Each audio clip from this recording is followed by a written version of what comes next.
તો સ્થાનિક સ્વરાજ્યની ચૂંટણીને લઈ અને તૈયારીઓનું ધમધમાટ તેજ જોવા મળી રહ્યું છે। આગામી ચૂંટણીમાં શાંતિપૂર્ણ મતદાન માટે અમદાવાદ શહેર પોલીસ પણ સજ્જ છે। પોલીસ કમિશનર જીએસ મલિકે જાતે શાહીબાગની મ્યુનિસિપલ શાળાના બૂથની મુલાકાત લઈ સુરક્ષા વ્યવસ્થાની ખાતરી કરી। શહેરમાં કુલ 4172 બૂથ પૈકી 419 બૂથને સંવેદનશીલ જાહેર કરાયા, જ્યાં ખાસ બાજ નજર રાખવામાં આવશે।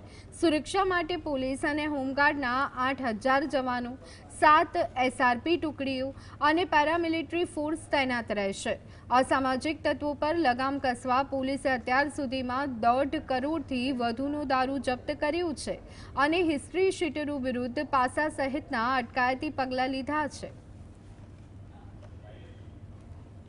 એકંદરે પોલીસ તરફથી જે હિસ્ટ્રી શીટોની ચેકિંગ વગેરે છે, કે કોઈ પાસાની કાર્યવાહી, એક્સટર્નમેન્ટની કાર્યવાહી કે પ્રોહિબિશનના ડ્રાઈવની તરીકે ચાલી રહી છે। એકંદરે પોલીસ બહુ ઇફેક્ટિવલી કામ કરી